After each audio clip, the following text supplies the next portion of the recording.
La primera carta de Pablo a los Corintios, capítulo 1.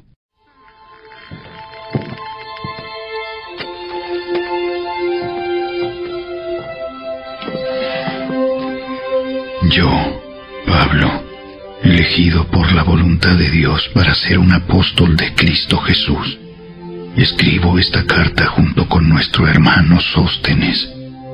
Va dirigida a la iglesia de Dios en Corinto, a ustedes que han sido llamados por Dios para ser su pueblo santo.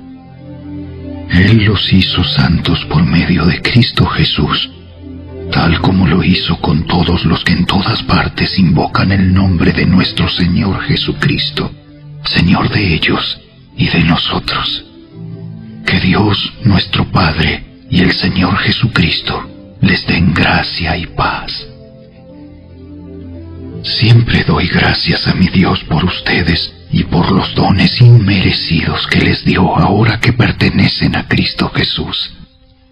Por medio de Él, Dios ha enriquecido la iglesia de ustedes en todo sentido, con toda la elocuencia y todo el conocimiento que tienen.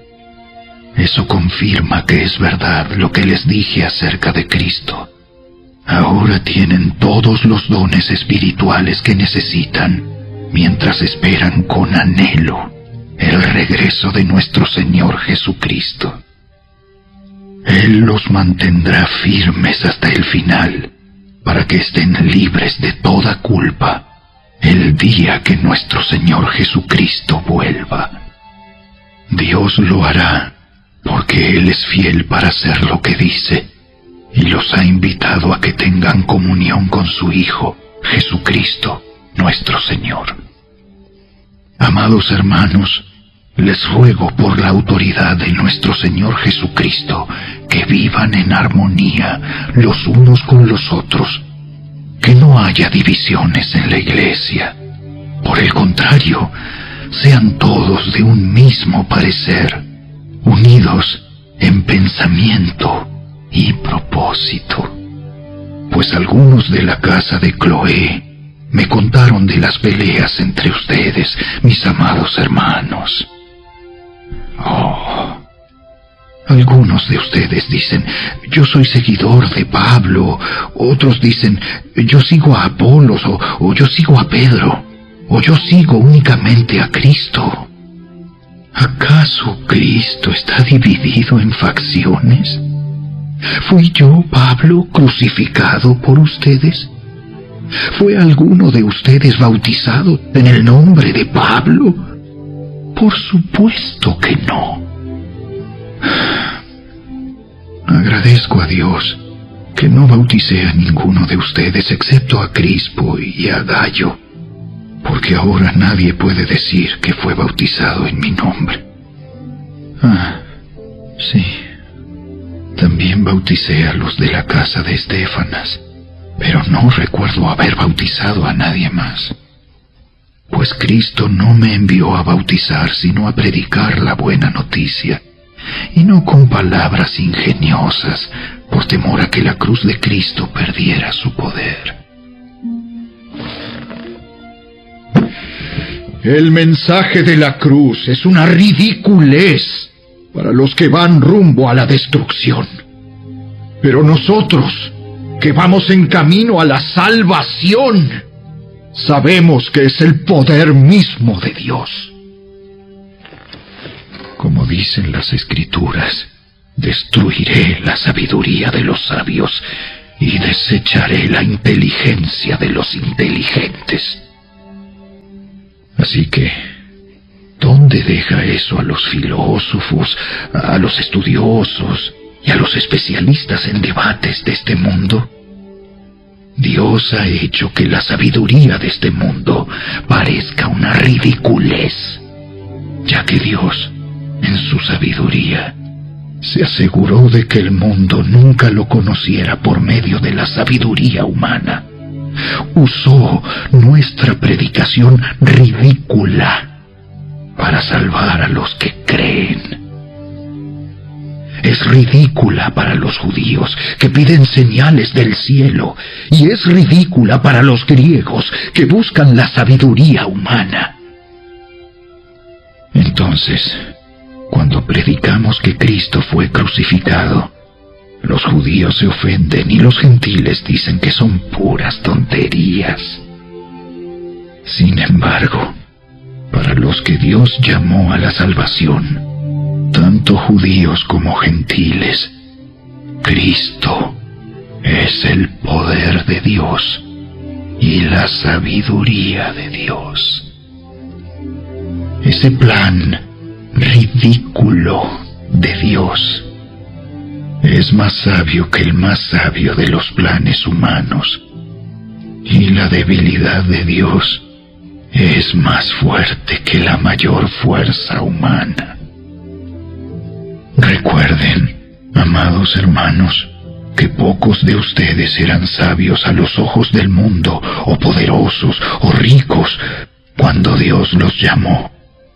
En cambio, Dios eligió lo que el mundo considera ridículo para avergonzar a los que se creen sabios, y escogió cosas que no tienen poder para avergonzar a los poderosos.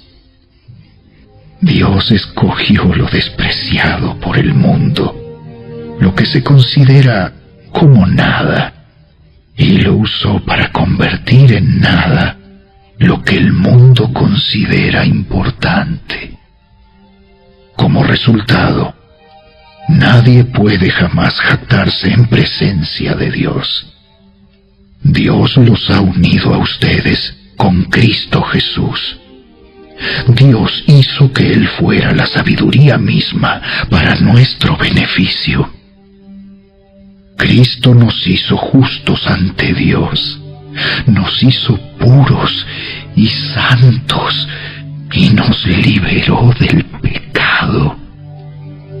Por lo tanto, como dicen las Escrituras, si alguien quiere jactarse, que se jacte solamente del Señor.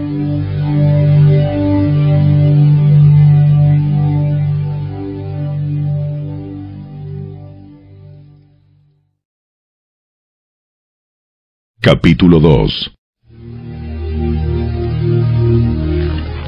Amados hermanos, la primera vez que los visité, no me valí de palabras elevadas, ni de una sabiduría impresionante para contarles acerca del plan secreto de Dios, pues decidí que mientras estuviera con ustedes, olvidaría todo excepto a Jesucristo, el que fue crucificado. Me acerqué a ustedes en debilidad, con timidez y temblor, y mi mensaje y mi predicación fueron muy sencillos. En lugar de usar discursos ingeniosos y persuasivos, confié solamente en el poder del Espíritu Santo. Lo hice así para que ustedes no confiaran en la sabiduría humana, sino en el poder de Dios. Sin embargo, cuando estoy con creyentes maduros, sí hablo con palabras de sabiduría, pero no la clase de sabiduría que pertenece a este mundo o a los gobernantes de este mundo, quienes pronto son olvidados. No, la sabiduría de la que hablamos es el misterio de Dios, su plan que antes estaba escondido, aunque Él lo hizo para nuestra gloria final, aún antes que comenzara el mundo. Pero los gobernantes de este mundo no lo entendieron. Si lo hubieran hecho, no habrían crucificado a nuestro glorioso Señor. A eso se refieren las Escrituras cuando dicen: ningún ojo ha visto, ningún oído ha escuchado, ninguna mente ha imaginado lo que Dios tiene preparado para quienes lo aman. Pero fue a nosotros a quienes Dios reveló esas cosas por medio de su Espíritu, pues su Espíritu investiga todo a fondo y nos muestra los secretos profundos de Dios. Nadie puede conocer los pensamientos de una persona excepto el propio Espíritu de esa persona, y nadie puede conocer los pensamientos de Dios excepto el propio Espíritu de Dios. Y nosotros hemos recibido al Espíritu de Dios, no al espíritu del mundo, de manera que podemos conocer las cosas maravillosas que Dios nos ha regalado. Les decimos estas cosas sin emplear palabras que provienen de la sabiduría humana. En cambio, hablamos con palabras que el Espíritu nos da, usando las palabras del Espíritu para explicar las verdades espirituales. Pero los que no son espirituales no pueden recibir esas verdades de parte del Espíritu de Dios.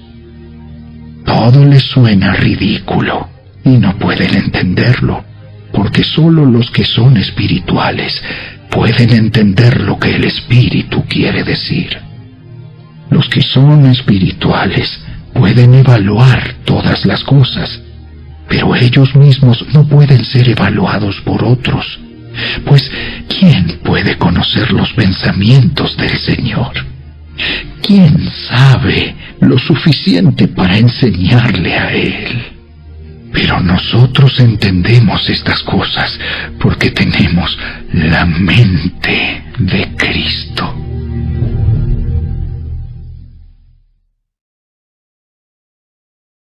Capítulo 3.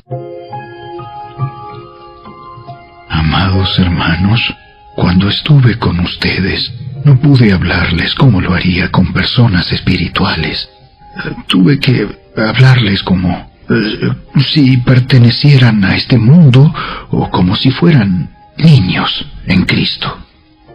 Tuve que alimentarlos con leche, no con alimento sólido, porque no estaban preparados para algo más sustancioso. Y aún no están preparados, porque todavía están bajo el control de su naturaleza pecaminosa. Tienen celos unos de otros y se pelean entre sí. ¿Acaso eso no demuestra que los controla su naturaleza pecaminosa? ¿No viven como la gente del mundo? Cuando uno de ustedes dice, yo soy seguidor de Pablo, y otro dice, yo sigo a Apolos, ¿no actúan igual que la gente del mundo? Después de todo, ¿quién es Apolos? ¿Quién es Pablo? Nosotros solo somos siervos de Dios, mediante los cuales ustedes creyeron la buena noticia. Cada uno de nosotros hizo el trabajo que el Señor nos encargó. Yo planté la semilla en sus corazones y Apolos la regó, pero fue Dios quien la hizo crecer. No importa quién planta o quién riega. Lo importante es que Dios hace crecer la semilla. El que planta y el que riega trabajan en conjunto con el mismo propósito, y cada uno será recompensado por su propio arduo trabajo.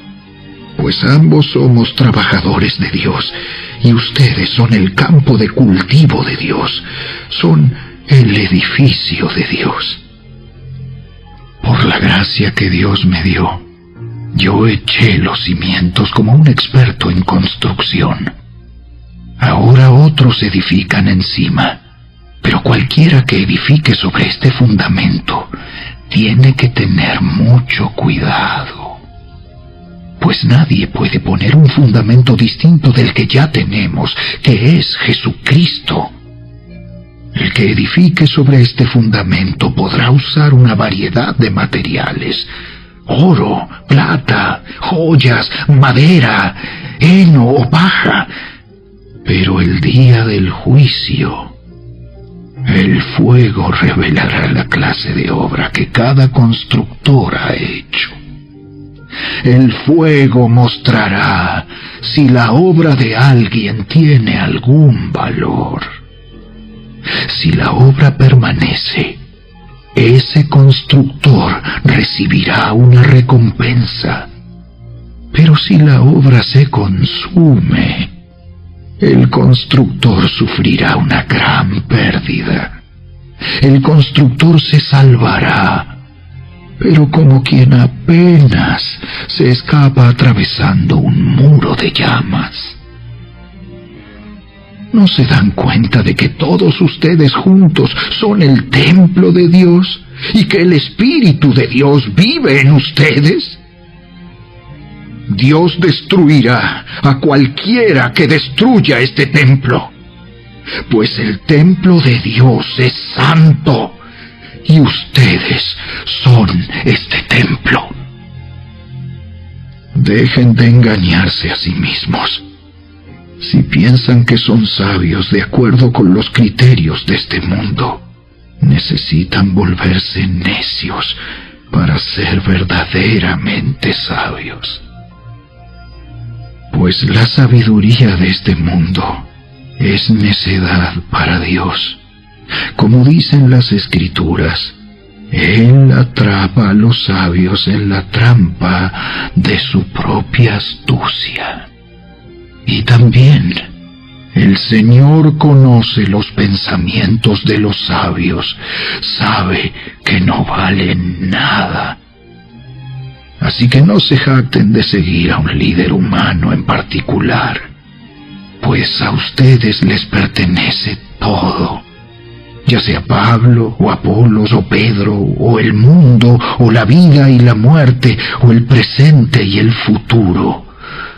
Todo les pertenece a ustedes, y ustedes pertenecen a Cristo, y Cristo pertenece a Dios.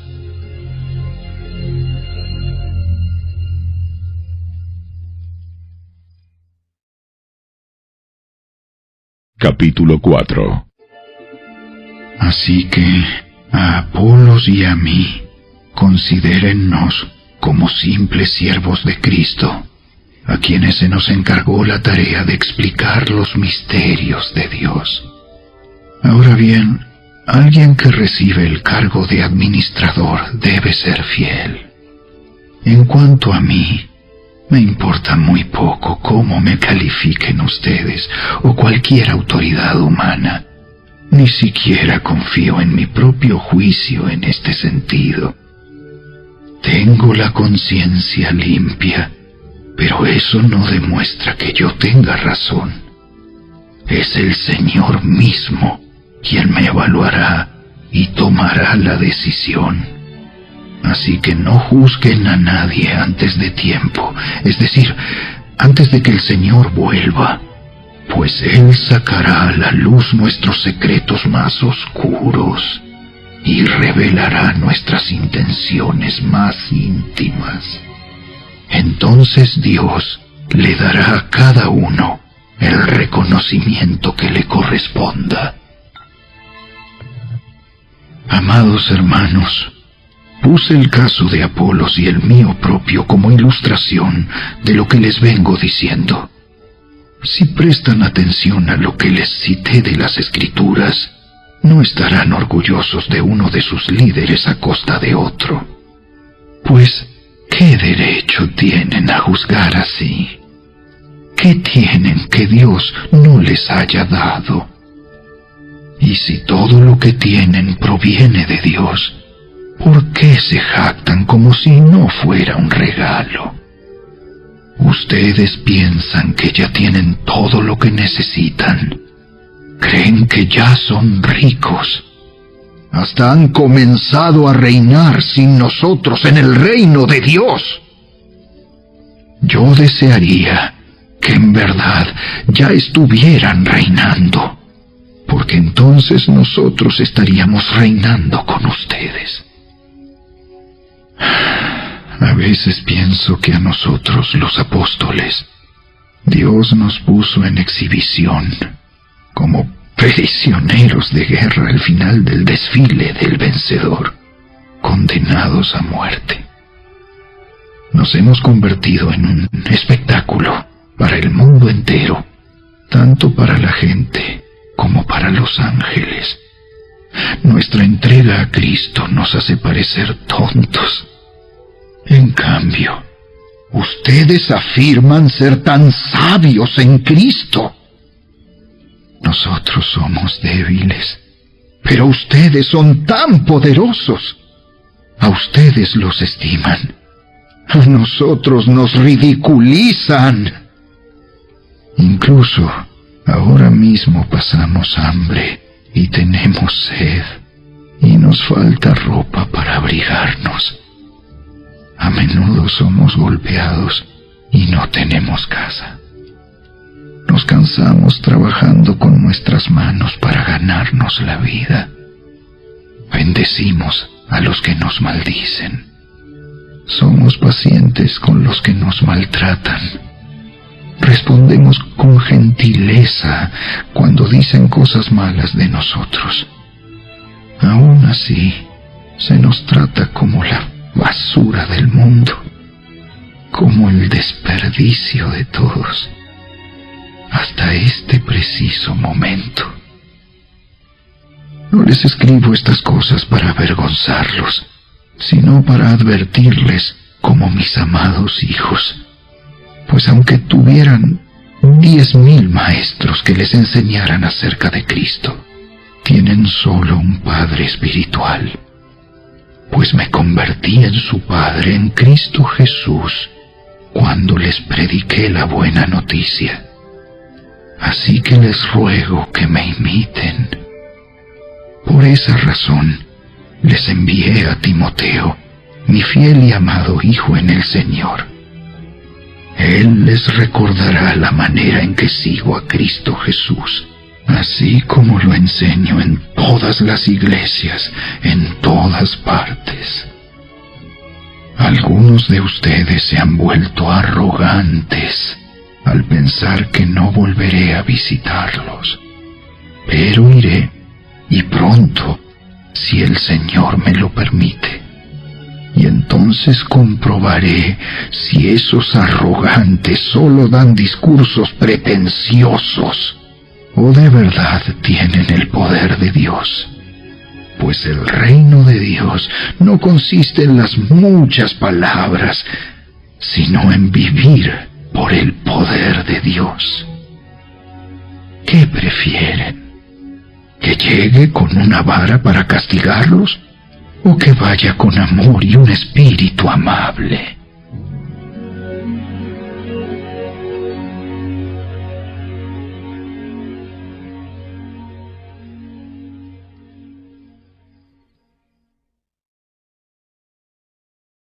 Capítulo 5.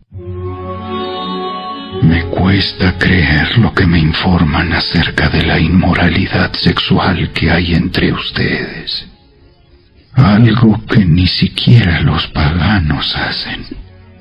Me dicen que un hombre de su iglesia vive en pecado con su madrastra. Ustedes están muy orgullosos de sí mismos. En cambio, deberían estar llorando de dolor y vergüenza y echar a ese hombre de la congregación. Aunque no estoy con ustedes en persona, sí lo estoy en el espíritu. Y como si estuviera ahí, ya emití mi juicio sobre ese hombre.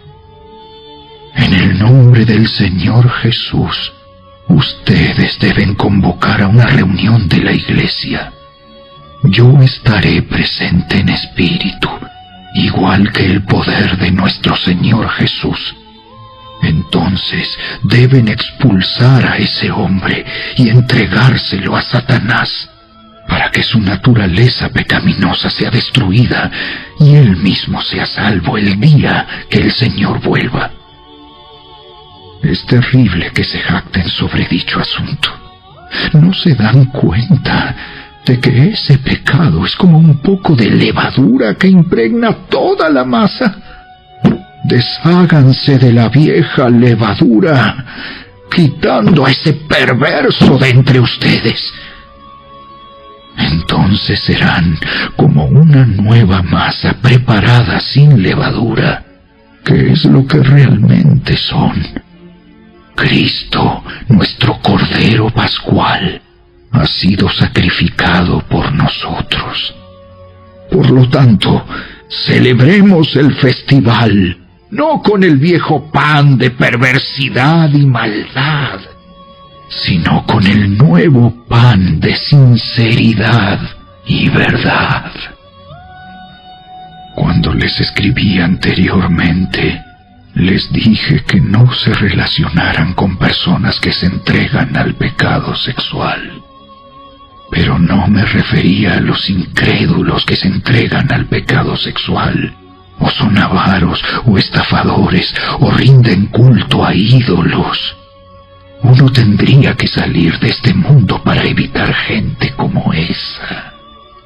Lo que quise decir es: no se relacionen con ninguno que afirma ser creyente y aún así se entrega al pecado sexual, o es avaro, o rinde culto a ídolos, o insulta, o es borracho, o estafador. Ni siquiera coman con esa gente. No es mi deber juzgar a los de afuera, pero sí es responsabilidad de ustedes juzgar a los que son de la iglesia y están en pecado. Dios juzgará a los de afuera, pero como dicen las Escrituras, quiten al malvado de entre ustedes.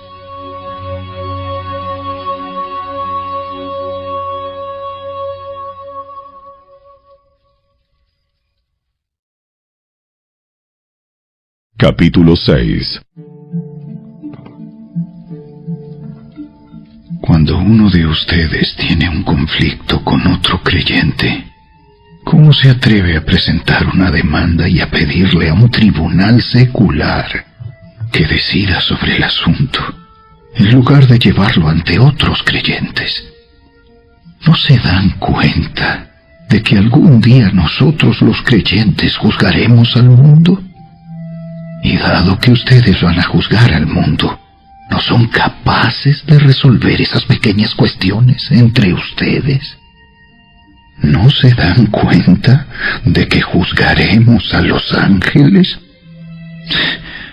Así que deberían ser capaces de resolver los conflictos comunes y corrientes que ocurren en esta vida. Si tienen conflictos legales acerca de tales asuntos, ¿por qué acuden a jueces que son de afuera y no son respetados por la iglesia? Digo esto para que se avergüencen. No hay nadie en toda la iglesia con suficiente sabiduría para decidir sobre esos temas. En cambio, un creyente demanda a otro, justo frente a los incrédulos. El hecho de que tengan semejantes demandas legales unos contra otros es en sí una derrota para ustedes. ¿Por qué mejor no aceptar la injusticia y dejar el asunto como está? ¿Por qué no se dejan estafar? En cambio, son ustedes mismos los que hacen lo malo y estafan aún a sus propios hermanos en Cristo. ¿No se dan cuenta de que los que hacen lo malo no heredarán el reino de Dios? No se engañen a sí mismos. Los que se entregan al pecado sexual, o rinden culto a ídolos, o cometen adulterio, o son prostitutos, o practican la homosexualidad, o son ladrones, o avaros, o borrachos, o insultan o estafan a la gente, ninguno de esos heredará el reino de Dios. Algunos de ustedes antes eran así, pero fueron limpiados, fueron hechos santos, fueron hechos justos ante Dios al invocar el nombre del Señor Jesucristo y por el Espíritu de nuestro Dios.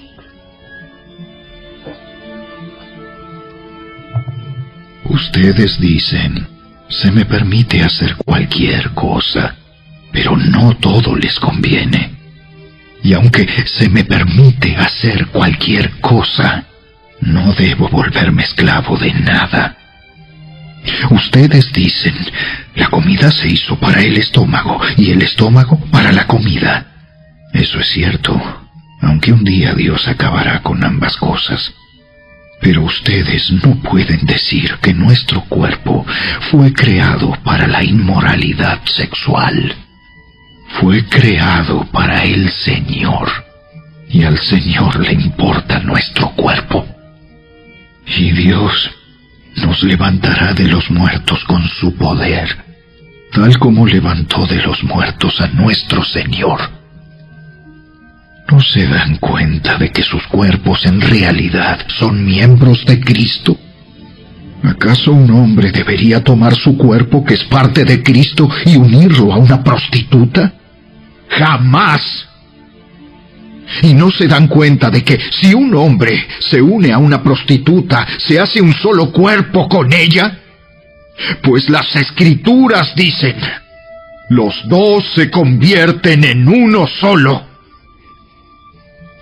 Pero la persona que se une al Señor es un solo espíritu con Él. ¡Huyan del pecado sexual! Ningún otro pecado afecta tanto el cuerpo como este, porque la inmoralidad sexual es un pecado contra el propio cuerpo. ¿No se dan cuenta de que su cuerpo es el templo del Espíritu Santo, quien vive en ustedes y les fue dado por Dios? Ustedes no se pertenecen a sí mismos, porque Dios los compró a un alto precio.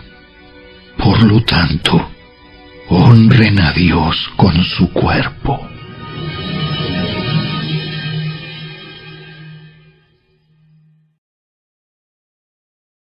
Capítulo 7. Ahora, en cuanto a las preguntas que me hicieron en su carta, es cierto que es bueno abstenerse de tener relaciones sexuales. Sin embargo, dado que hay tanta inmoralidad sexual, cada hombre debería tener su propia esposa y cada mujer su propio marido. El esposo debe satisfacer las necesidades sexuales de su esposa, y la esposa debe satisfacer las necesidades sexuales de su marido. La esposa le da la autoridad sobre su cuerpo a su marido, y el esposo le da la autoridad sobre su cuerpo a su esposa. No se priven el uno al otro de tener relaciones sexuales, a menos que los dos estén de acuerdo en abstenerse de la intimidad sexual por un tiempo limitado para entregarse más de lleno a la oración. Después deberán volverse a juntar, a fin de que Satanás no pueda tentarlos por la falta de control propio. Eso les digo a modo de concesión, no como un mandato. Sin embargo, quisiera que todos fueran solteros, igual que yo. Pero cada uno tiene su don específico de Dios, unos de una clase y otros de otra. Así que les digo a los solteros y a las viudas, es mejor quedarse sin casar, tal como yo. Pero si no pueden controlarse, entonces deberían casarse. Es mejor casarse que arder de pasión. No obstante, para los que ya están casados, tengo un mandato que no proviene de mí sino del Señor. La esposa no debe dejar a su marido, pero si lo deja, que no se case de nuevo, o bien que se reconcilie con él, y el marido no debe dejar a su esposa. Ahora me dirigiré al resto de ustedes, aunque no tengo un mandato directo del Señor. Si un creyente está casado con una mujer que no es creyente, y ella está dispuesta a seguir viviendo con él, no debe abandonarla.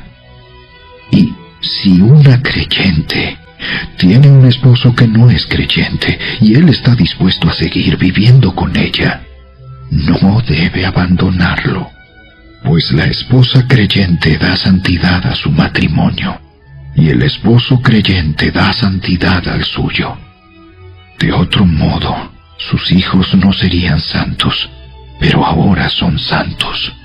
En cambio, si el esposo o la esposa que no es creyente insiste en irse, dejen que se vaya.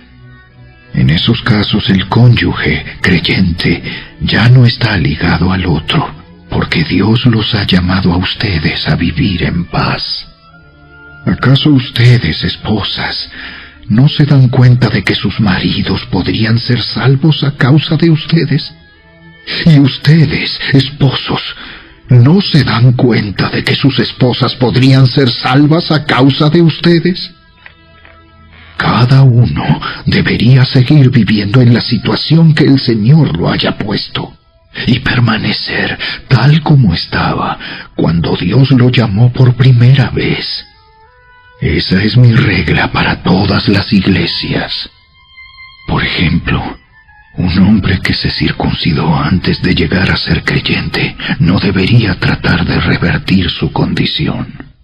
Y el hombre que no estaba circuncidado cuando llegó a ser creyente no debería circuncidarse ahora, pues no tiene importancia si un hombre ha sido o no circuncidado. Lo importante es cumplir los mandamientos de Dios. Cada uno debería permanecer tal como estaba cuando Dios lo llamó. ¿Eres un esclavo? No dejes que eso te preocupe. Sin embargo, si tienes la oportunidad de ser libre, aprovéchala. Y recuerda, si eras un esclavo cuando el Señor te llamó, ahora eres libre en el Señor. Y si eras libre cuando el Señor te llamó, ahora eres un esclavo de Cristo. Dios pagó un alto precio por ustedes, así que no se dejen esclavizar por el mundo. Amados hermanos, cada uno debería permanecer tal como estaba cuando Dios lo llamó por primera vez. Ahora, con respecto a la pregunta acerca de las jóvenes que todavía no se han casado, para ellas no tengo ningún mandato del Señor. Pero el Señor, en su misericordia, me ha dado sabiduría digna de confianza que les transmitiré a ustedes. Debido a la crisis actual, pienso que es mejor que cada uno se quede como está. Si tienes esposa, no procures terminar tu matrimonio. Si no tienes esposa, no busques casarte. Pero si te casas, no es pecado. Y si una joven se casa, tampoco es pecado. Sin embargo, los que se casen en este tiempo tendrán problemas, y estoy tratando de evitárselos. Déjenme decirles lo siguiente, amados hermanos. El tiempo que queda es muy breve, así que de ahora en adelante, los que estén casados no deberían concentrarse únicamente en su matrimonio. Los que lloran, o los que se alegran, o los que compran cosas, no deberían ser absorbidos por sus lágrimas, ni su alegría, ni sus posesiones. Los que usan las cosas del mundo no deberían apegarse a ellas, pues este mundo, tal como lo conocemos, pronto desaparecerá. Quisiera que estén libres de las preocupaciones de esta vida. Un soltero puede invertir su tiempo en hacer la obra del Señor y en pensar cómo agradarlo a Él. Pero el casado tiene que pensar en sus responsabilidades terrenales y en cómo agradar a su esposa. Sus intereses están divididos. De la misma manera, una mujer que ya no está casada o que nunca se ha casado puede dedicarse al Señor y ser santa en cuerpo y en espíritu. Pero una mujer casada tiene que pensar en sus responsabilidades terrenales y en cómo agradar a su esposo. Les digo esto para su propio beneficio, no para imponerles restricciones. Mi deseo es que hagan todo lo que les ayude a servir mejor al Señor, con la menor cantidad de distracciones posibles. No obstante, si un hombre piensa que está tratando a su prometida en forma impropia y que inevitablemente cederá a sus pasiones, que se case con ella como él desea. No es pecado, Pero si ha decidido con toda firmeza no casarse, y no hay urgencia y puede controlar sus pasiones, hace bien en no casarse. Así que el que se casa con su prometida hace bien, y el que no se casa hace aún mejor. Una esposa está ligada a su esposo mientras el esposo vive. Si su esposo muere, ella queda libre para casarse con quien quiera, pero solamente si ese hombre ama al Señor. Sin embargo, en mi opinión, sería mejor para ella no volver a casarse, y pienso que al decirles esto, les doy consejo del Espíritu de Dios.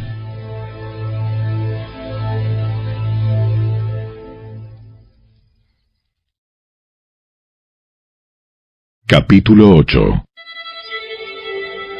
Ahora, con respecto a la pregunta acerca de la comida que ha sido ofrecida a ídolos, es cierto, sabemos que todos tenemos conocimiento sobre este tema.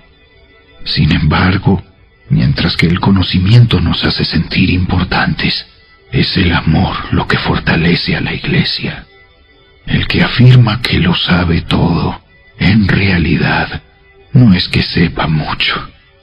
Pero la persona que ama a Dios es a quien Dios reconoce. Entonces, ¿qué acerca de comer carne ofrecida a ídolos? Pues sabemos que un ídolo no es en verdad un Dios, y que hay solo un Dios.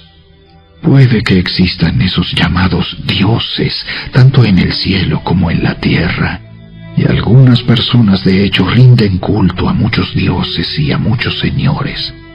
Pero para nosotros hay un Dios, el Padre, por quien todas las cosas fueron creadas y para quien vivimos. Y hay un Señor, Jesucristo, por medio de quien todas las cosas fueron creadas y por medio de quien vivimos. Sin embargo, no todos los creyentes saben esto. Algunos están acostumbrados a pensar que los ídolos son reales. Entonces, cuando comen un alimento que fue ofrecido a ídolos, lo consideran adoración a dioses verdaderos y violan su débil conciencia. Es cierto que no podemos obtener la aprobación de Dios por lo que comemos. No perdemos nada si no lo comemos, y no ganamos nada si lo comemos. Pero ustedes deben tener cuidado de que su libertad no haga tropezar a los que tienen una conciencia más débil. Pues si otros te ven con tu conocimiento superior, comiendo en el templo de un ídolo, ¿acaso no se sentirán alentados a violar su conciencia al comer un alimento que se ofreció a un ídolo?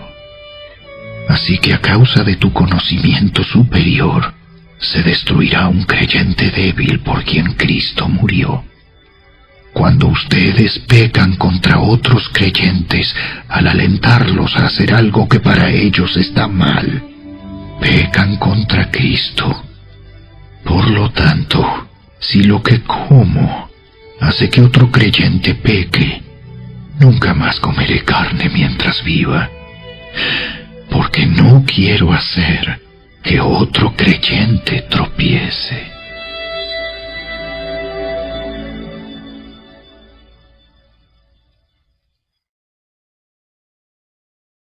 Capítulo 9.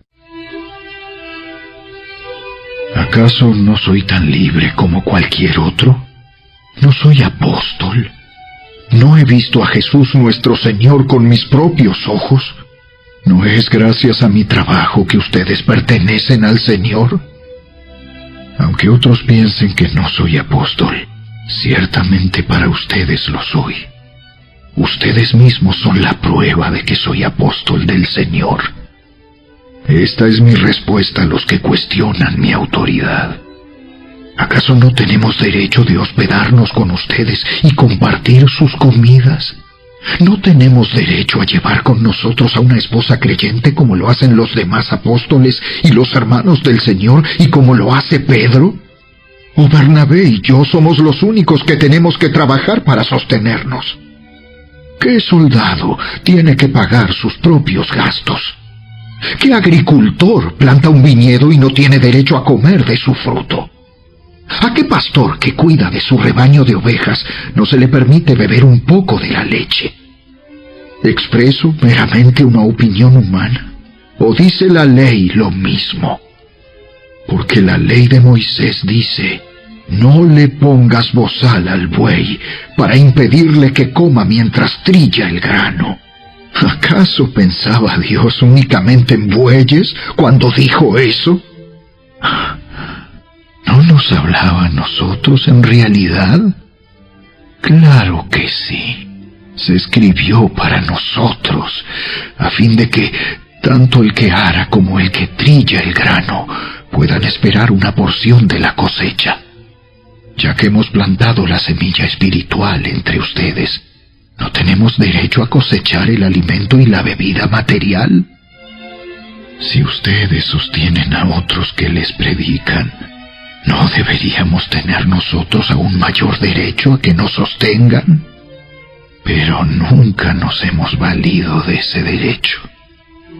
Preferiríamos soportar cualquier cosa antes que ser un obstáculo a la buena noticia acerca de Cristo. ¿No se dan cuenta de que los que trabajan en el templo obtienen sus alimentos de las ofrendas que se llevan al templo? Y los que sirven en el altar reciben una porción de lo que se ofrece como sacrificio. Del mismo modo, el Señor ordenó que los que predican la buena noticia sean sostenidos por los que reciben el beneficio del mensaje. Sin embargo, yo jamás me he valido de ninguno de esos derechos. Y no escribo esto para sugerir que es mi deseo comenzar a hacerlo ahora. De hecho, preferiría morir antes que perder mi derecho a jactarme de predicar sin cobrar. Sin embargo, predicar la buena noticia no es algo de lo que pueda jactarme. Estoy obligado por Dios a hacerlo. ¡Qué terrible sería para mí si no predicara la buena noticia!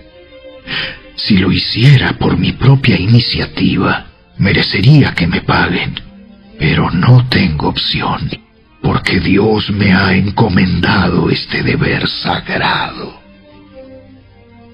¿Cuál es entonces mi paga? Es la oportunidad de predicar la buena noticia sin cobrarle a nadie. Por esa razón, nunca reclamo mis derechos cuando predico la buena noticia. A pesar de que soy un hombre libre y sin amo, me he hecho esclavo de todos para llevar a muchos a Cristo. Cuando estaba con los judíos, vivía como un judío para llevar a los judíos a Cristo. Cuando estaba con los que siguen la ley judía, yo también vivía bajo esa ley. A pesar de que no estoy sujeto a la ley, me sujetaba a ella para poder llevar a Cristo a los que están bajo la ley. Cuando estoy con los gentiles, quienes no siguen la ley judía, yo también vivo independiente de esa ley para poder llevarlos a Cristo. Pero no ignoro la ley de Dios. Obedezco la ley de Cristo. Cuando estoy con los que son débiles, me hago débil con ellos, porque deseo llevar a los débiles a Cristo.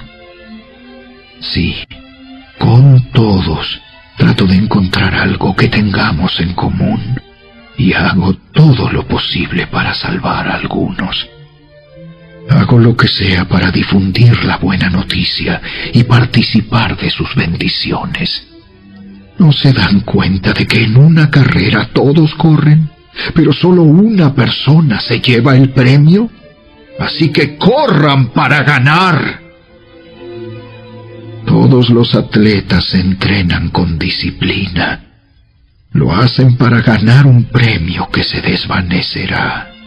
Pero nosotros lo hacemos por un premio eterno. Por eso yo corro cada paso con propósito. No solo doy golpes al aire, disciplino mi cuerpo como lo hace un atleta. Lo entreno para que haga lo que debe hacer. De lo contrario, temo que después de predicarles a otros, yo mismo quede descalificado.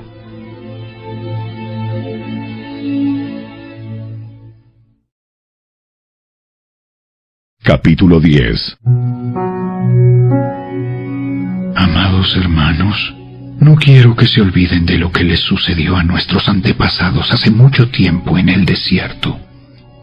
Todos fueron guiados por una nube que iba delante de ellos, y todos caminaron a través del mar sobre tierra seca. Todos ellos fueron bautizados en la nube y en el mar, como seguidores de Moisés. Todos comieron el mismo alimento espiritual, y todos bebieron la misma agua espiritual, pues bebieron de la roca espiritual que viajaba con ellos, y esa roca era Cristo. Sin embargo, Dios no se agradó con la mayoría de ellos, y sus cuerpos fueron dispersados por el desierto. Esas cosas sucedieron como una advertencia para nosotros, a fin de que no codiciemos lo malo como hicieron ellos, ni rindamos culto a ídolos como hicieron algunos de ellos. Como dicen las Escrituras, el pueblo celebró con abundante comida y bebida, y se entregó a diversiones paganas.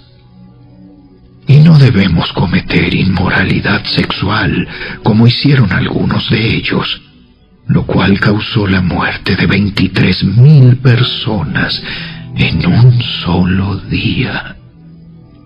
Tampoco deberíamos poner a prueba a Cristo, como hicieron algunos de ellos, y luego murieron mordidos por serpientes. Y no murmuren como lo hicieron algunos de ellos, y luego el ángel de la muerte los destruyó. Esas cosas les sucedieron a ellos como ejemplo para nosotros. Se pusieron por escrito para que nos sirvieran de advertencia a los que vivimos en el fin de los tiempos. Si ustedes piensan que están firmes, tengan cuidado de no caer. Las tentaciones que enfrentan en su vida no son distintas de las que otros atraviesan. Y Dios es fiel.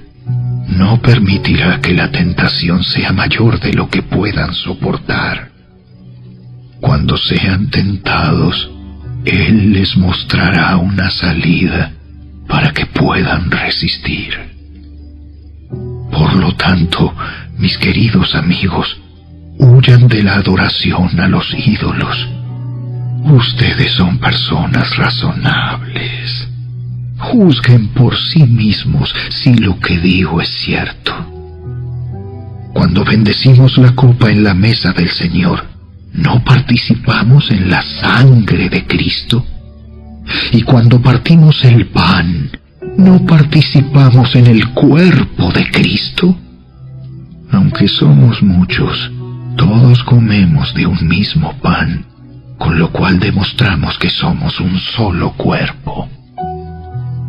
Piensen en el pueblo de Israel. ¿No estaban unidos al comer de los sacrificios del altar? ¿Qué es lo que trato de decir? ¿Que la comida ofrecida a ídolos tiene alguna importancia o que los ídolos son dioses verdaderos? No, de ninguna manera.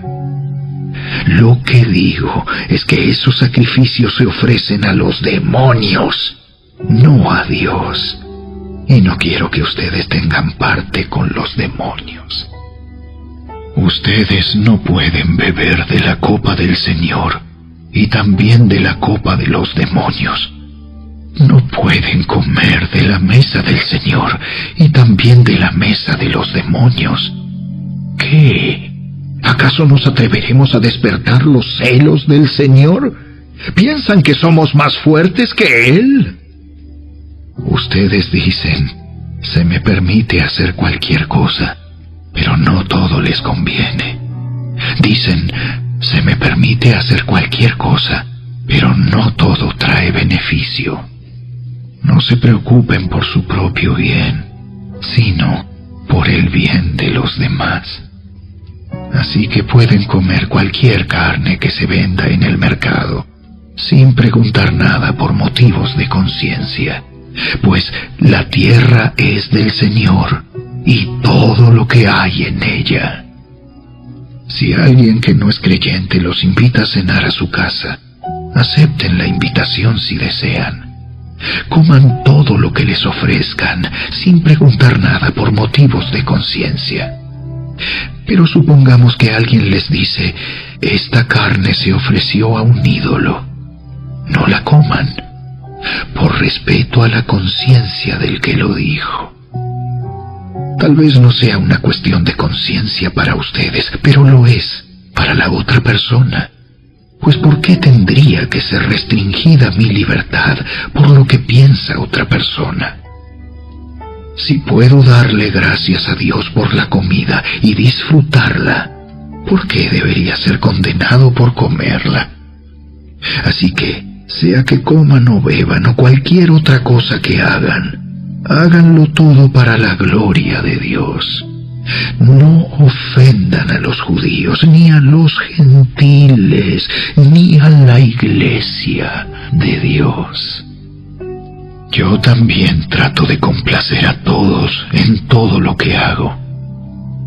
No hago solo lo que es mejor para mí. Hago lo que es mejor para otros, a fin de que muchos sean salvos.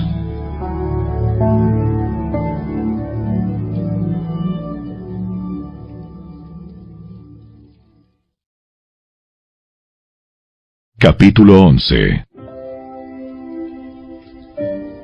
Y ustedes deberían imitarme a mí, así como yo imito a Cristo. Cuánto me alegro de que ustedes siempre me tienen en sus pensamientos y de que siguen las enseñanzas que les transmití. Pero hay algo que quiero que sepan. La cabeza de todo hombre es Cristo. La cabeza de la mujer es el hombre, y la cabeza de Cristo es Dios. El hombre deshonra su cabeza si se cubre la cabeza mientras ora o profetiza. En cambio, la mujer deshonra su cabeza si ora o profetiza sin cubrirse la cabeza, porque es como si se la rapara. Efectivamente, si ella se niega a ponerse algo para cubrirse la cabeza, debería cortarse todo el cabello, ya que es vergonzoso que la mujer se corte el cabello o se rape la cabeza. Debería cubrírsela con algo. El hombre no debería ponerse nada sobre la cabeza cuando adora a Dios, porque el hombre fue hecho a la imagen de Dios y refleja la gloria de Dios, y la mujer refleja la gloria del hombre. Pues el primer hombre no provino de ninguna mujer, sino que la primera mujer provino de un hombre. Y el hombre no fue hecho para la mujer, sino que la mujer fue hecha para el hombre. Por esta razón, y debido a que los ángeles observan, la mujer debería cubrirse la cabeza para mostrar que está bajo autoridad. Sin embargo, entre el pueblo del Señor, las mujeres no son independientes de los hombres, y los hombres no son independientes de las mujeres. Pues aunque la primera mujer provino de un hombre, todos los demás hombres nacieron de una mujer, y todo proviene de Dios. Juzguen por sí mismos. ¿Es correcto que una mujer ore a Dios en público sin cubrirse la cabeza? ¿No es obvio que es vergonzoso que un hombre tenga el cabello largo? ¿Acaso el cabello largo no es el orgullo y la alegría de la mujer? Pues se le dio para que se cubra. Pero si alguien quiere discutir este tema, simplemente digo que no tenemos otra costumbre más que esa, y tampoco la tienen las demás iglesias de Dios. En las siguientes instrucciones no puedo elogiarlos, pues parece que hacen más daño que bien cuando se juntan. Primero, oigo que hay divisiones entre ustedes cuando se reúnen como iglesia, y hasta cierto punto lo creo. Así que, por supuesto que tiene que haber divisiones entre ustedes, para que los que tienen la aprobación de Dios sean reconocidos. Cuando ustedes se reúnen, la verdad es que no les interesa la cena del Señor, pues algunos se apresuran a comer su propia comida y no la comparten con los demás. Como resultado, algunos se quedan con hambre mientras que otros se emborrachan. ¿Qué? ¿Acaso no tienen sus propias casas para comer y beber? ¿O de veras quieren deshonrar a la iglesia de Dios y avergonzar a los pobres? ¿Qué se supone que debo decir? ¿Quieren que los elogie? Pues bien, de ninguna manera los elogiaré por esto, pues yo les transmito lo que recibí del Señor mismo. La noche en que fue traicionado, el Señor Jesús tomó pan y dio gracias a Dios por ese pan. Luego lo partió en trozos y dijo: Esto es mi cuerpo, el cual es entregado por ustedes.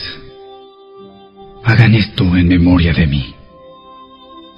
De la misma manera, tomó en sus manos la copa de vino después de la cena y dijo: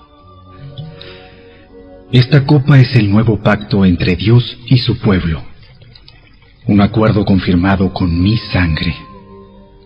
Hagan esto en memoria de mí todas las veces que la beban, pues cada vez que coman este pan y beban de esta copa, anuncian la muerte del Señor hasta que Él vuelva. Por lo tanto, cualquiera que coma este pan o beba de esta copa del Señor en forma indigna es culpable de pecar contra el cuerpo y la sangre del Señor. Por esta razón, cada uno debería examinarse a sí mismo antes de comer el pan y beber de la copa. Pues si alguno come el pan y bebe de la copa sin honrar el cuerpo de Cristo, come y bebe el juicio de Dios sobre sí mismo. Esa es la razón por la que muchos de ustedes son débiles y están enfermos, y algunos incluso han muerto. Si nos examináramos a nosotros mismos, Dios no nos juzgaría de esa manera. Sin embargo, cuando el Señor nos juzga, nos está disciplinando para que no seamos condenados junto con el mundo. Así que, mis amados hermanos, cuando se reúnan para la cena del Señor, espérense unos a otros. Si de veras tienen hambre, cada uno coma en su casa, a fin de no traer juicio sobre ustedes mismos cuando se reúnan. Les daré instrucciones sobre los demás asuntos después de mi llegada.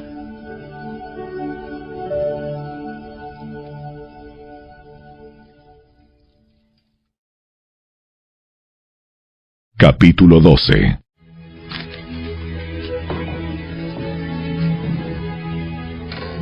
Ahora, amados hermanos, con respecto a la pregunta acerca de las capacidades especiales que el Espíritu nos da, no quiero que lo malentiendan. Ustedes saben que cuando todavía eran paganos, fueron llevados por mal camino y arrastrados a rendir culto a ídolos mudos. Por lo tanto, quiero que sepan que nadie que habla por el Espíritu de Dios maldice a Jesús. Y nadie puede decir que Jesús es el Señor, excepto por el Espíritu Santo. Hay distintas clases de dones espirituales, pero el mismo Espíritu es la fuente de todos ellos.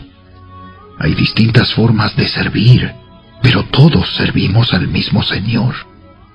Dios trabaja de maneras diferentes, pero es el mismo Dios quien hace la obra en todos nosotros. A cada uno de nosotros se nos da un don espiritual para que nos ayudemos mutuamente. A uno el Espíritu le da la capacidad de dar consejos sabios, A otro, el mismo Espíritu le da un mensaje de conocimiento especial. A otro, el mismo Espíritu le da gran fe. Y a alguien más, ese único Espíritu, le da el don de sanidad. A uno le da el poder para hacer milagros. Y a otro, la capacidad de profetizar. A alguien más le da la capacidad de discernir si un mensaje es del Espíritu de Dios o de otro espíritu. Todavía a otro se le da la capacidad de hablar en idiomas desconocidos, mientras que a otro se le da la capacidad de interpretar lo que se está diciendo. Es el mismo y único Espíritu quien distribuye todos esos dones. Solamente Él decide qué don cada uno debe tener. El cuerpo humano tiene muchas partes, pero las muchas partes forman un cuerpo entero. Lo mismo sucede con el cuerpo de Cristo. Entre nosotros hay algunos que son judíos y otros que son gentiles, algunos son esclavos y otros son libres, pero todos fuimos bautizados en un solo cuerpo por un mismo Espíritu, y todos compartimos el mismo Espíritu. Así es. El cuerpo consta de muchas partes diferentes, no de una sola parte. Si el pie dijera, no formo parte del cuerpo porque no soy mano, no por eso dejaría de ser parte del cuerpo. Y si la oreja dijera, no formo parte del cuerpo porque no soy ojo, ¿dejaría por eso de ser parte del cuerpo? Si todo el cuerpo fuera ojo, ¿cómo podríamos oír? O si todo el cuerpo fuera oreja, ¿cómo podríamos oler? Pero nuestro cuerpo tiene muchas partes, y Dios ha puesto cada parte justo donde Él quiere. ¡Qué extraño sería el cuerpo si tuviera solo una parte! Efectivamente, hay muchas partes, pero un solo cuerpo. El ojo nunca puede decirle a la mano, no te necesito. La cabeza tampoco puede decirle al pie, no te necesito. De hecho, algunas partes del cuerpo que parecerían las más débiles y menos importantes, en realidad son las más necesarias. Y las partes que consideramos menos honorables son las que vestimos con más esmero.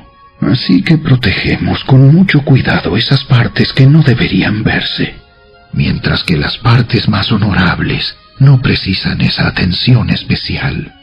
Por eso Dios ha formado el cuerpo de tal manera que se les dé más honor y cuidado a esas partes que tienen menos dignidad.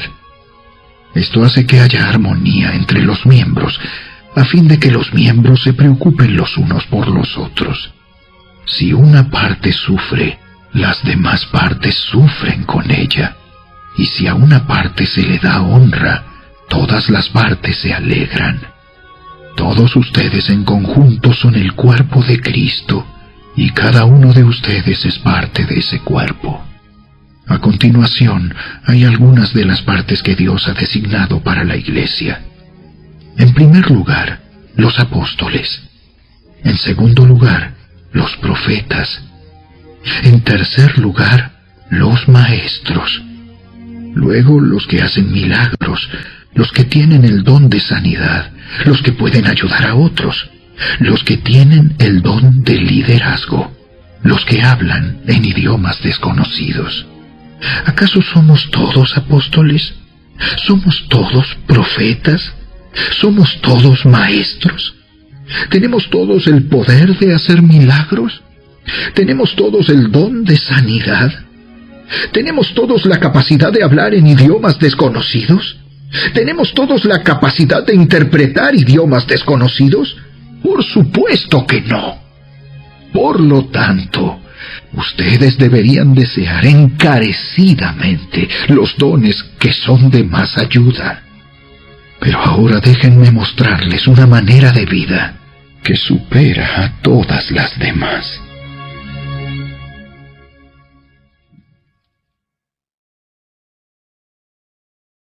Capítulo 13.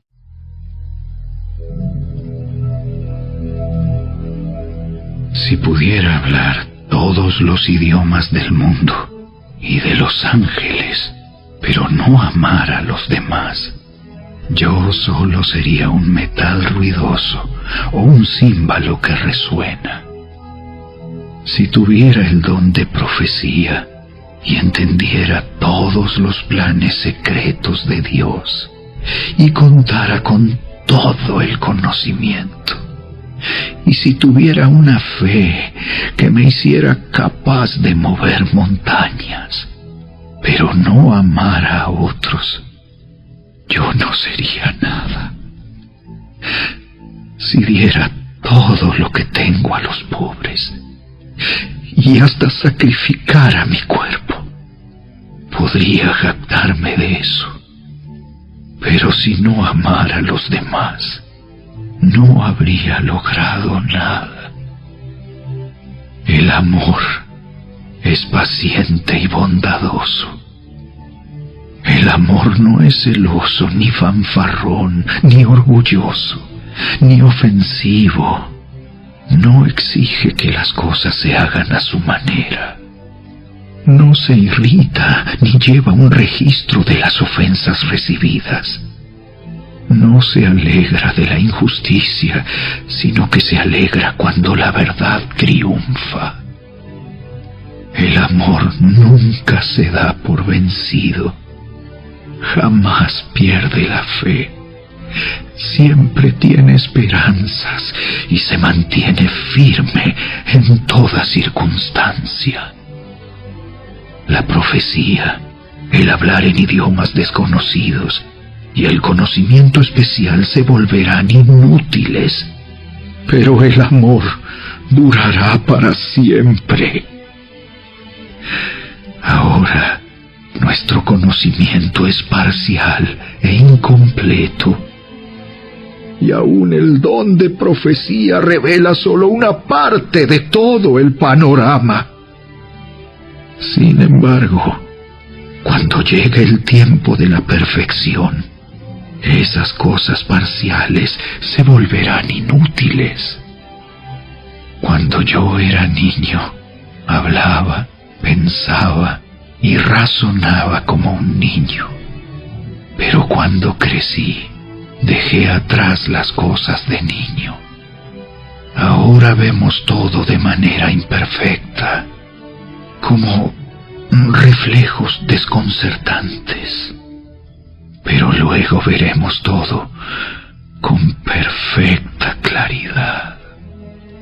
Todo lo que ahora conozco es parcial e incompleto, pero luego conoceré todo por completo, tal como Dios ya me conoce a mí completamente. 3 cosas durarán para siempre: la fe, la esperanza y el amor. Y la mayor de las 3 es el amor.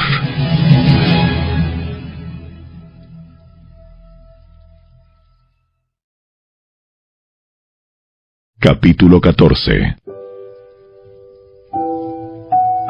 Que el amor sea su meta más alta. Pero también deberían desear las capacidades especiales que da el Espíritu. Sobre todo, la capacidad de profetizar. Pues si alguien tiene la capacidad de hablar en lenguas, le hablará solamente a Dios, dado que la gente no podrá entenderle. Hablará por el poder del Espíritu, pero todo será un misterio. En cambio, el que profetiza fortalece a otros, los anima y los consuela. La persona que habla en lenguas se fortalece a sí misma, pero el que dice una palabra de profecía fortalece a toda la iglesia. Yo desearía que todos pudieran hablar en lenguas, pero más aún me gustaría que todos pudieran profetizar, pues la profecía es superior que hablar en lenguas, a menos que alguien interprete lo que se dice, para que toda la iglesia se fortalezca. Amados hermanos, si yo fuera a visitarlos y les hablara en un idioma desconocido, ¿de qué les serviría a ustedes? En cambio, si les llevo una revelación, o un conocimiento especial, o una profecía, o una enseñanza, eso sí les sería de ayuda. Aún los instrumentos inanimados como la flauta y el arpa tienen que emitir sonidos nítidos, o nadie reconocerá la melodía. Si el toque de trompeta no es entendible, ¿cómo sabrán los soldados que se les llama a la batalla? Lo mismo ocurre con ustedes. Si hablan a la gente con palabras que no entienden, ¿cómo podrían saber lo que ustedes dicen? Sería igual que hablarle al viento. Hay muchos idiomas diferentes en el mundo y cada uno tiene significado. Pero si no entiendo un idioma, soy un extranjero para el que lo habla, y el que lo habla es un extranjero para mí. Lo mismo ocurre con ustedes. Ya que están tan deseosos de tener las capacidades especiales que da el Espíritu, procuren las que fortalecerán a toda la Iglesia. Por lo tanto, el que habla en lenguas también debería pedir en oración la capacidad de interpretar lo que se ha dicho. Pues si oro en lenguas, mi espíritu ora, pero yo no entiendo lo que digo. ¿Qué debo hacer entonces? Oraré en el espíritu y también oraré con palabras que entiendo. Cantaré en el espíritu y también cantaré con palabras que entiendo. Pues si alabas a Dios solamente en el espíritu, ¿cómo podrán los que no te entienden alabar a Dios contigo? ¿Cómo podrán unirse a tus agradecimientos cuando no entienden lo que dices? Tú darás gracias muy bien, pero eso no fortalecerá a la gente que te oye.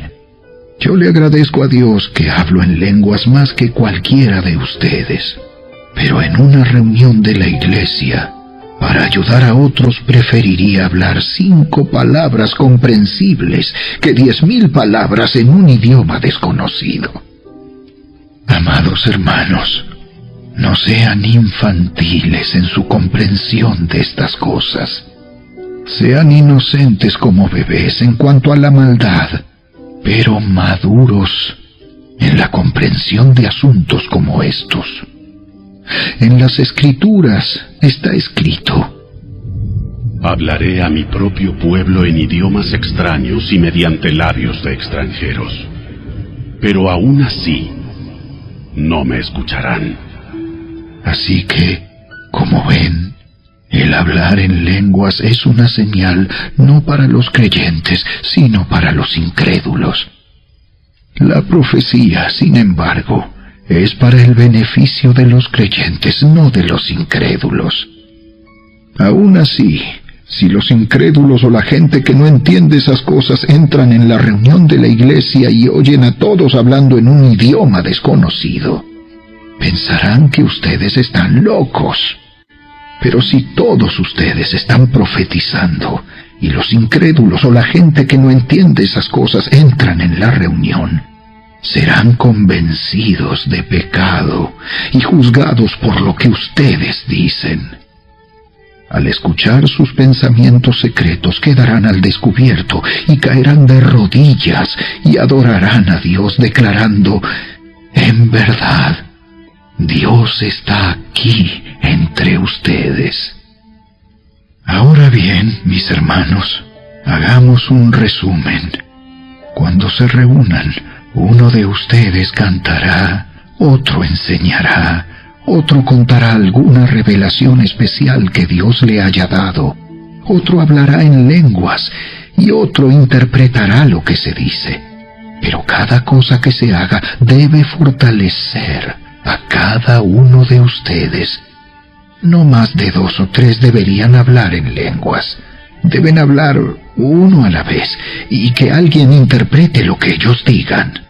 Pero si no hay nadie presente que pueda interpretar, ellos deberán guardar silencio en la reunión de la iglesia y hablar en lenguas a Dios en forma privada. Que 2 o 3 personas profeticen y que los demás evalúen lo que se dice. Pero si alguien está profetizando y otra persona recibe una revelación del Señor, el que está hablando debe callarse.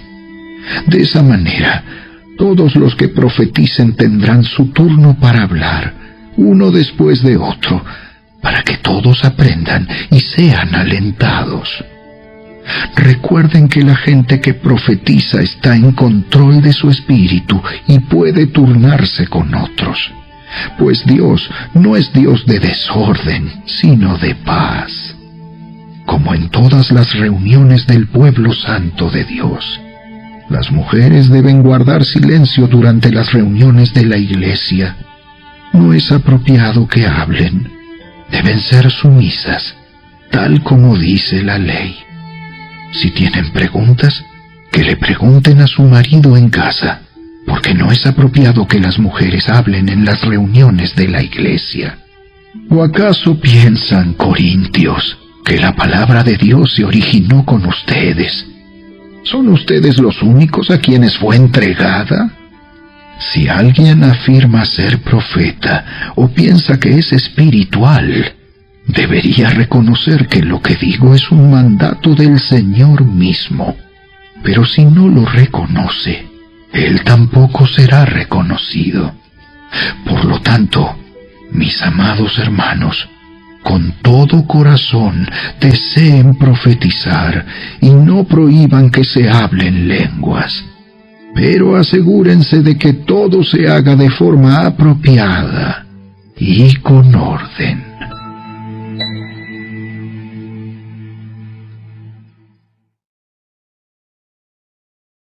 Capítulo 15. Ahora, amados hermanos, permítanme recordarles la buena noticia que ya les prediqué. En ese entonces la recibieron con gusto y todavía permanecen firmes en ella. Esa es la buena noticia que los salva si ustedes siguen creyendo el mensaje que les prediqué, a menos que hayan creído algo que desde un principio nunca fue cierto. Yo les transmití a ustedes lo más importante y lo que se me había transmitido a mí también. Cristo murió por nuestros pecados, tal como dicen las Escrituras. Fue enterrado y al tercer día fue levantado de los muertos, tal como dicen las Escrituras. Lo vio Pedro y luego lo vieron los 12. Más tarde lo vieron más de 500 de sus seguidores a la vez, la mayoría de los cuales todavía viven, aunque algunos ya han muerto. Luego lo vio Santiago, y después lo vieron todos los apóstoles. Por último, como si hubiera nacido en un tiempo que no me correspondía, también lo vi yo, pues soy el más insignificante de todos los apóstoles. De hecho, ni siquiera soy digno de ser llamado apóstol, después de haber perseguido a la iglesia de Dios como lo hice.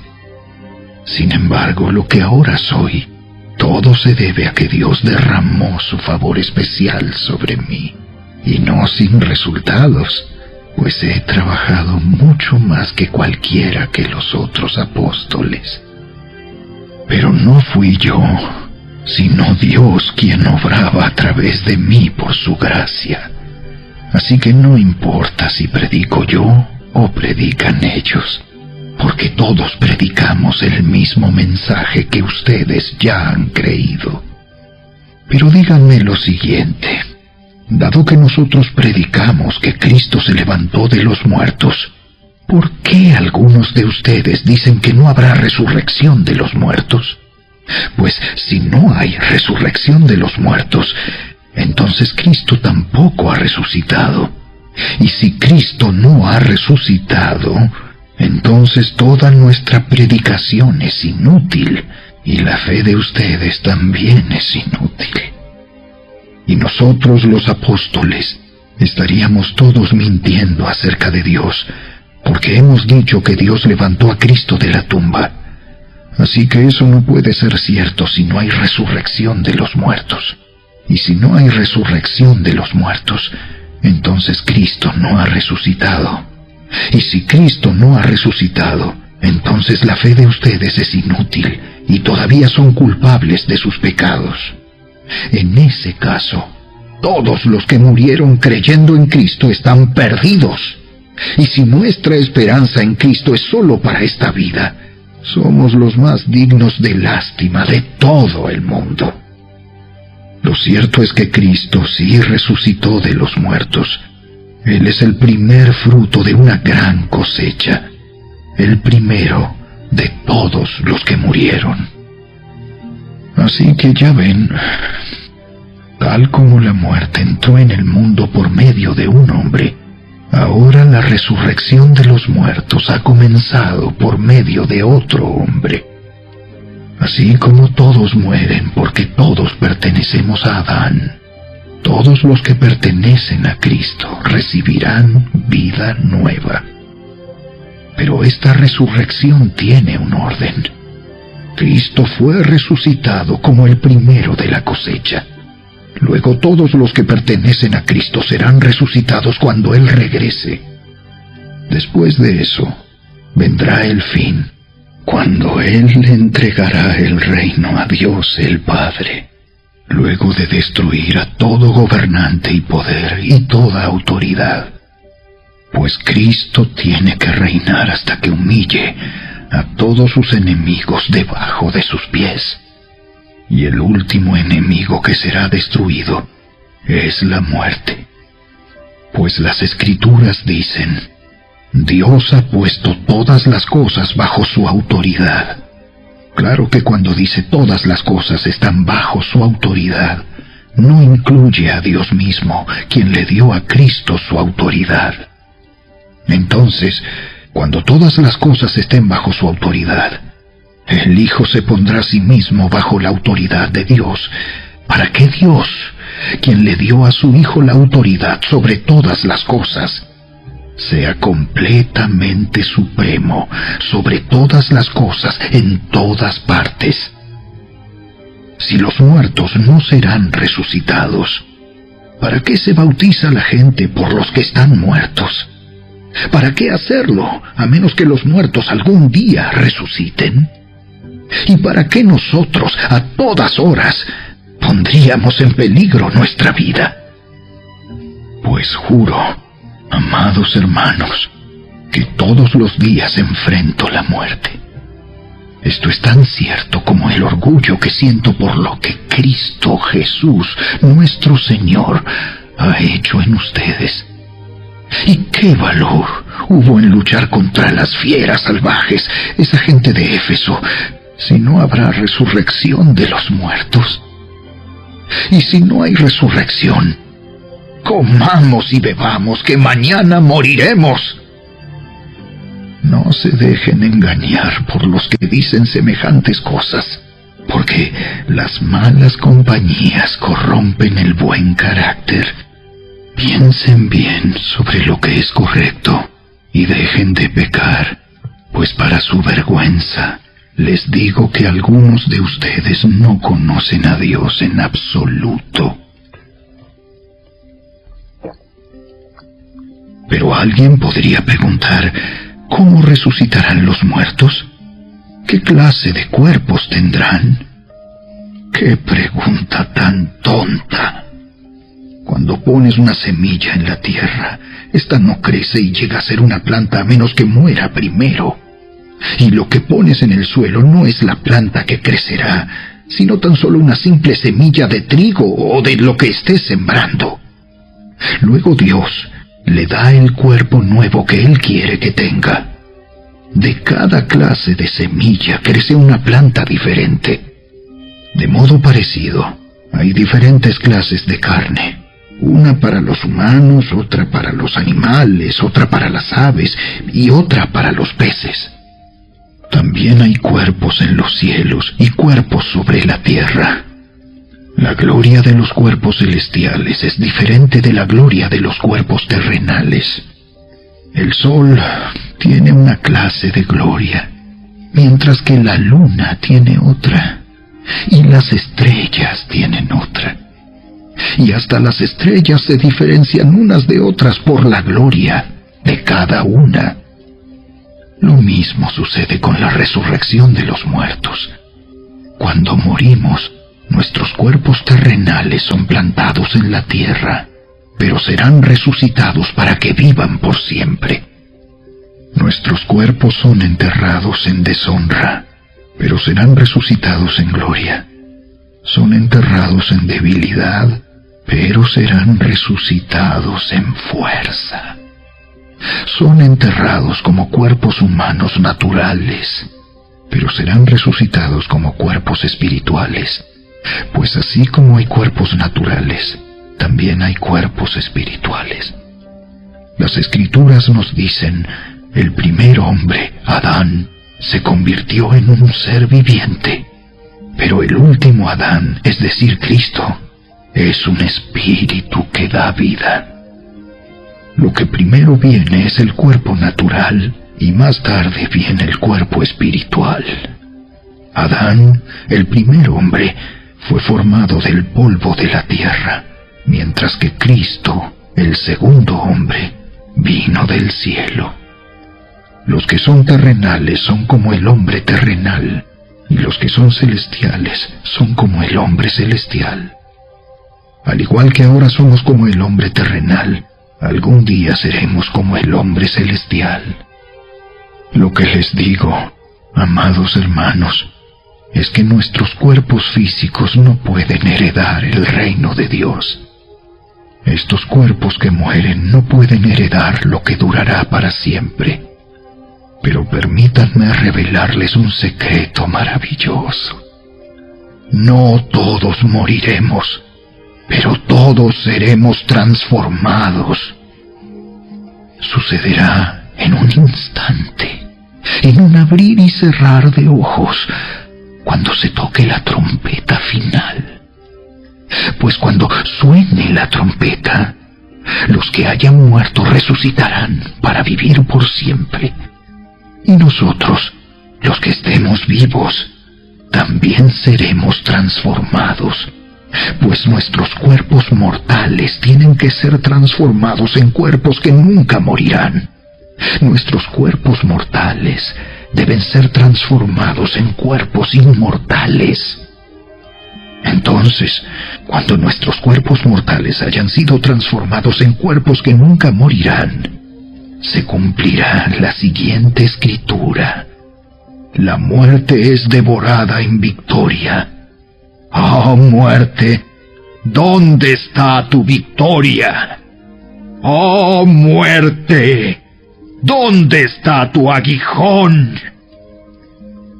Pues el pecado es el aguijón que termina en muerte, y la ley le da al pecado su poder.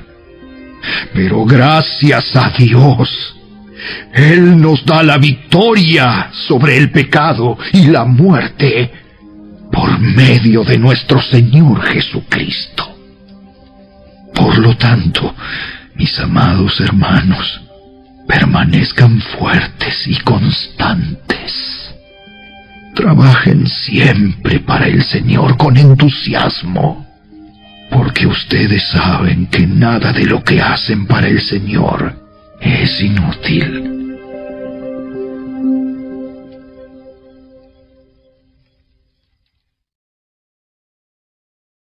Capítulo 16. Ahora bien, consideremos la pregunta acerca del dinero que se está juntando para el pueblo de Dios en Jerusalén. Deberían seguir el mismo procedimiento que les di a las iglesias de Galacia. El primer día de cada semana, cada uno debería separar una parte del dinero que ha ganado. No esperen hasta que yo llegue para luego tratar de reunirlo todo de golpe.